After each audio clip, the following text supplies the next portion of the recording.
বিশ্ববিখ্যাত ইসলামের প্রথম মুজাদ্দিদ, ওনার আগে কোনো মুজাদ্দিদ ছিল না। আল্লাহর মহান ওলি, ইসলামের দ্বিতীয় ওমর যাকে বলা হয়, ওনার ছেলে ছোট্ট বাচ্চা কেবল হাঁটাহাঁটি করা শিখেছে। এই ছোট্ট বাচ্চাটাকে নিয়ে বাইতুল মালে গেলেন। বাইতুল মাল তো বুঝতেছেন, সরকারি রাষ্ট্রীয় কোষাগার। ইসলামী খেলাফতের রাষ্ট্রীয় কোষাগারকে আরবিতে বাইতুল মাল বলা হয়। এই বাইতুল মালে চলে গেলেন ওমর ইবনে আব্দুল আজিজ ছোট্ট বাচ্চাকে হাতে নিয়ে।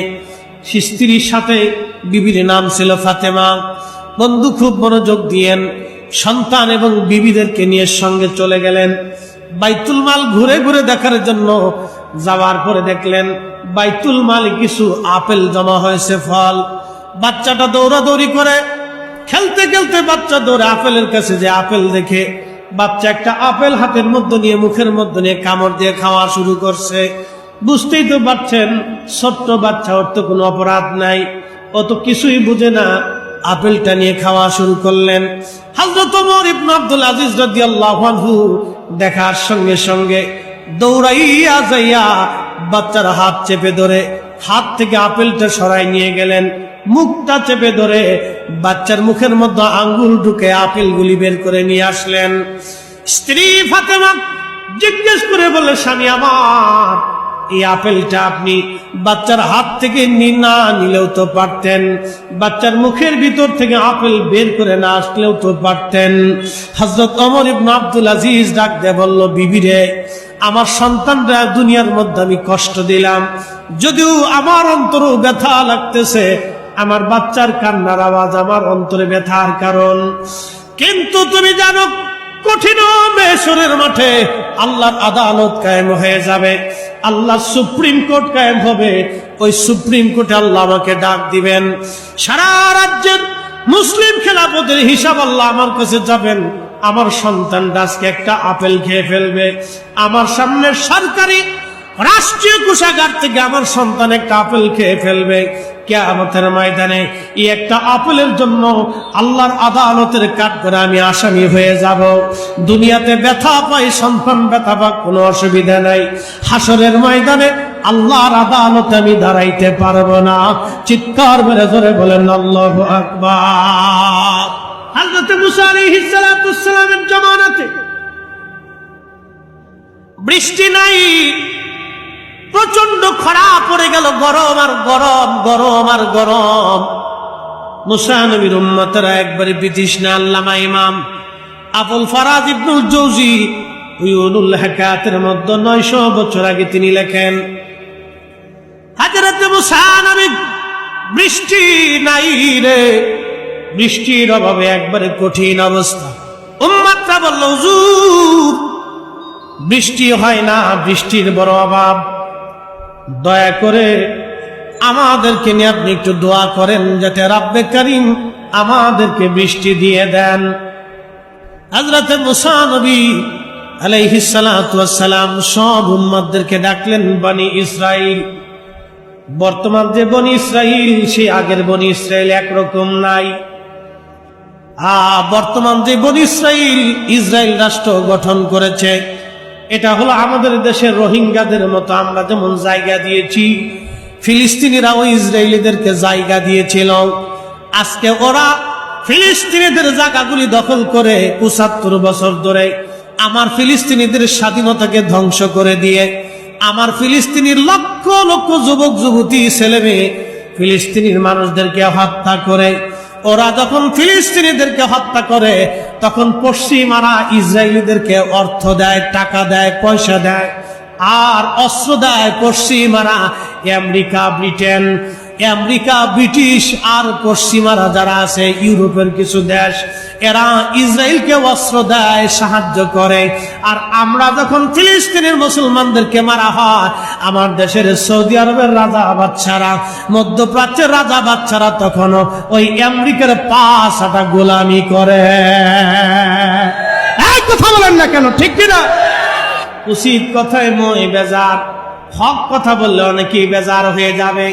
ছাতা বেজার হলে কিছু আসে যায় না, এটা শাহজালালের জমিন, শাহপরানের জমিন, বদর শাওলিয়ার জমিন, আল্লাহর অলিদের জমিনে আল্লাহর অলিদের দেওয়া ইসলামে দেশেই চলবে। কথা বলেন ঠিক কিনা? কুতুবদিয়ার আল্লাহর অলি কুতুবুল আউলিয়া ঘুমিয়ে আছেন। এই অঞ্চলের সমস্ত আলেমদেরকে যদি এক পাল্লায় দেন, কুতুবদিয়ার আল্লাহর অলিকে যদি আর এক পাল্লায় দেন, এই আল্লাহর অলির ওজনের সমান হবে না। হযরত মুসা আলাইহিস সালাতু ওয়াস সালাম সব বনী ইসরাঈলদেরকে ডাক দিলেন নামাজ পড়ার জন্য। নামাজ পড়িয়া হযরত মুসা আলাইহিস সালাতু ওয়াস সালাম সবাইকে নিয়ে আল্লাহর দরবারে হাত বাড়াইলেন। দোয়া চলতে লাগলো। দীর্ঘ সময় দোয়া পড়ে, দোয়া তো হলো বটে, কিন্তু বৃষ্টি নাই। চিন্তা করেন তো, তখন নিয়ে অবস্থা, বৃষ্টি নাই। আকাশে যতটুকু মেঘ ছিল একেবারে পরিপূর্ণ হয়ে গেল।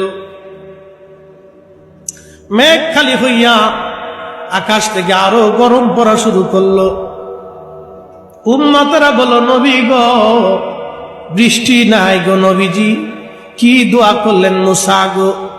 বৃষ্টি তো হলোই না, আকাশের মেঘ কেটে আরো গরম পড়া শুরু হলো। হযরত মুসা নবী ডাক দিয়ে বলেন, উম্মতেরা রে, তোমাদের মধ্যে যারা গুনাহ করছো সবাই চলে যাও, যারা গুনাহ করো নাই তারা বসে থাকো, তাদেরকে নিয়ে আজ দোয়া হবে। আসতে হলো কেন? জোরে বলে। হ্যাঁ, সালাতুল ইস্তিসকা হয় কিন্তু বৃষ্টি নামে না। তার মানেই হলো শ্রোতা বক্তা কেউ গুনাহ থেকে মুক্ত না। আল্লাহ দোয়া পছন্দ করে না, হাত পছন্দ করে না, হাত পছন্দ করে না। কারণ জমিনে অলি অলি অলি অলি নাই, জমিনে অলিরা আমাদের মাঝে নাই, অলিরা আমাদের মাঝে নাই। অলিরা আমাদের সঙ্গে যদি হাত তুলতো, আল্লাহর আকাশ থেকে বৃষ্টি আসা শুরু হইতো। কথা বল না কেন?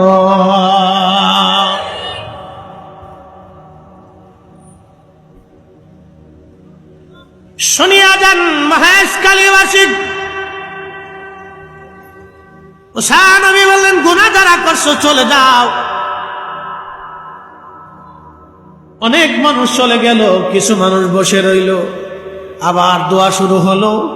বৃষ্টি তো হলোই না, আরো আকাশ থেকে গরম শুরু হলো।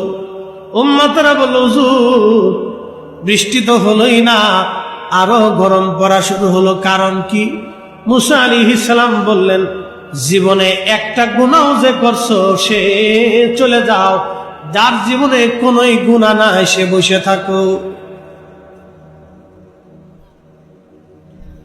আজকে যদি বলা হয় এই মাহফিল থেকে যার গুনাহ আছে সে চলে যান, যার গুনাহ নাই তারা বসেন, আমরা সব দোয়া করব, আমরা দোয়া করব। যার গুনাহ আছে সে চলে যান, যার গুনাহ নাই সে বসে থাকেন। শ্রোতা বক্তা কেউ মাঠ নাই, সব খালি। কি কথা কন না, সব খালি। মুসা নবী শর্ত দিলেন, একজন যার গুনাহ নাই, একেবারে নিষ্পাপ, একটা গুনাহ যে করো নাই জীবনে কোনদিন, সে বসে থাকো। বাকিরা সব তোমরা চলে যাও, তোমরা থাকলে আজ দোয়া কবুল হবে না, চলে যাও। সব যেতে যেতে চলে গেল, একবারে মাঠ ফাঁকা, বিরাট বড় প্রান্তর, লক্ষ লক্ষ মানুষ চলে গেল। মুসা নবী দেখে রে, মজলিসের বিরাট প্রান্তরের এক কোনায় এক অন্ধ কানা বসে রয়েছে। ডাক দিলেন, কিরে কানা, তুই কি শুনিস নাই? আমি কি বলি নাই একটা গুনাহ যার আছে চলে যেতে বলছি, সব চলে গেল, তুই অন্ধ কেন রে বসে আছিস? কারণ কি? অন্ধ ডাক দে বলল, হুজুর জীবনে আমার মনে পড়ে না আমি কোনদিন কোন গুনাহ করেছি। না না, চিৎকার মেরে জোরে বলেন আল্লাহু আকবার। এ ওলি আল্লাহর বাংলাদেশ, শহীদ গাজীর বাংলাদেশ, রহম করো আল্লাহ, রহম করো আল্লাহ। শাহজালালের বাংলাদেশ, খানজাহান আলীর বাংলাদেশ, রহম করো আল্লাহ, রহম করো আল্লাহ। তবে হুজুর আমি তো জীবনে কোনোদিন গুনাহ করি নাই, তবে হুজুর জীবনে একটা ভুল করছিলাম, যদি অপরাধ হয় গুনাহ হয় আমি অন্ধ চলে যাব, আর যদি গুনাহ না হয় নবী গো আমি এই মজলিসে বসে থাকবো। মুসা নবী বললেন, উম্মতরি কি ভুল করছিলা বলো? ওই লোকটা কেঁদে বলল, হুজুর আমি রাস্তা দিয়ে যাচ্ছিলাম, সদর রাস্তা, রাস্তার পাশেই একটা বাড়ি ছিল, এই বাড়িতে সদর দরজাটা খোলা ছিল, আর ঠিক এমন সময় সদর দরজার দিকে আমার চোখ চলে গেল। ওই চোখটা অন্দর মহলের এক বেগানা নারীর শরীরের প্রতি যায় নজর পড়ল। অন্দর মহিলার তারা তার নিজস্ব পরিস্থিতির উপরে থাকে, তারা তো বাইরে যেইভাবে বোরকা পরে পর্দা করে আসে, ঘরের মধ্যে তো এইভাবে বোরকা পরা থাকে না। অন্দর মহলে সুদর্শনী নারী, তার শরীরের উপর আমার নজর চলে গেল। সাথে সাথে আমি আমার চোখটাকে ঘুরাইয়া আমি আমার চোখে ধমক দিলাম, চাপ আজকে বেগানা নারীর দিকে আমাকে ঘুরাই নিলি, তোকে রক্ষা দিব না। এই কথা বলে আমি আমার চোখটাকে নষ্ট করে ফেললাম। হুজুর আপনি আমার অন্ধ দেখেন, আমি অন্ধ ছিলাম না, গুনাহ থেকে বাঁচার জন্য নিজেকে অন্ধ করে ফেলছি। যদি গুনাহ হয় আমি ময়দান ছেড়ে চলে যাব। আসেন হযরত মুসা আলাইহিস সালামের কথাটা রাখলাম, আর একটা কথা বলি, মনোযোগ দিয়ে যান।